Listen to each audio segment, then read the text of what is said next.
Fee, fi, fo, fum, and good evening. I am your host, Stuart Blanchet, and welcome to yet another episode of Giles Tenderworth's Monsters in the Dark.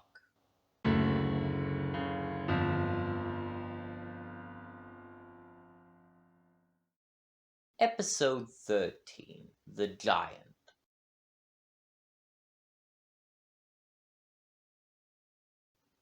It is quite common as humans to demonize the monsters in our stories, no matter what their motivations may be. While true, some are driven by an insatiable bloodlust or perverse sadistic pleasure, there are those who are driven by much more understandable motivations: honor, duty, revenge. Giants fill the stories of many cultures. They range from twice our height to the size of towers, and their motivations range in just as broad a spectrum.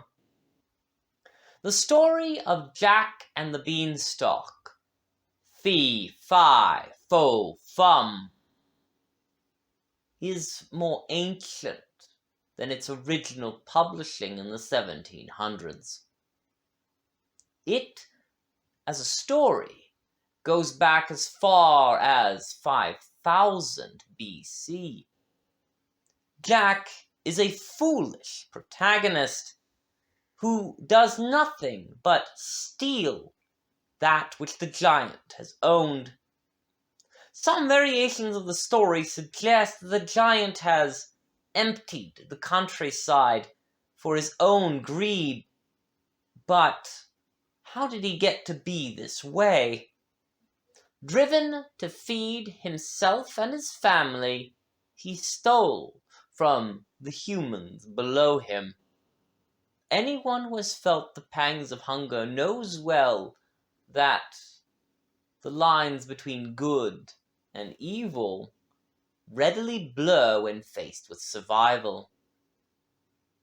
Driven by that growing greed, he continued until his hoard encompassed gold and the golden goose itself, and the harp of beauteous music. The giant in that story discovered Jack attempting to steal his most prized possession. For its efforts in defending its home, Jack cut down the beanstalk and killed him.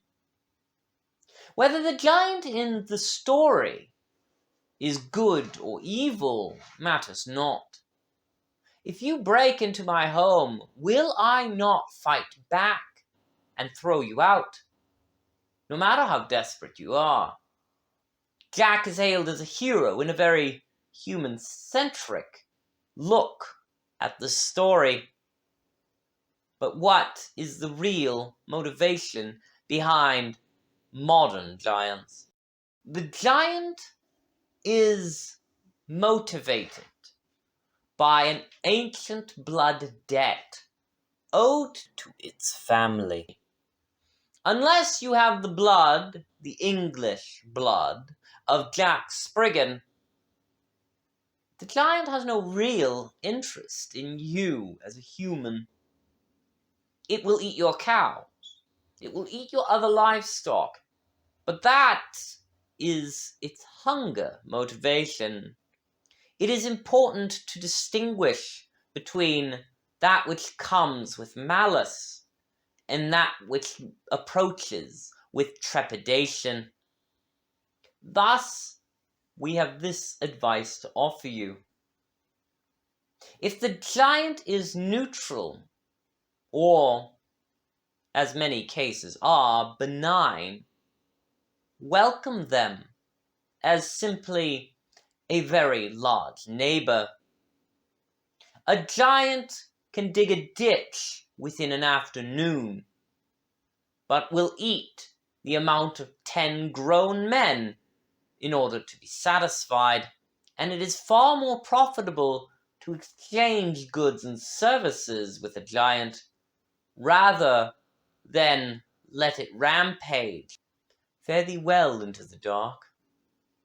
Remember that a difference in stature is no reason to be frightened or callous, and a kind word may have more power than a sword or a catapult.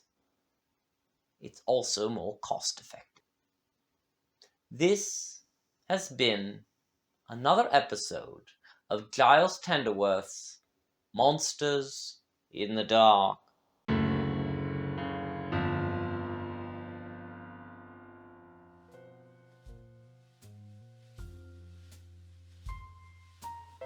Please take the time to like and subscribe to our channel, and do check out our Kickstarter when you have a moment.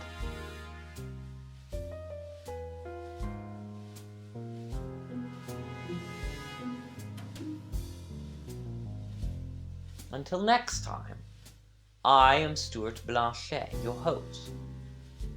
Good night.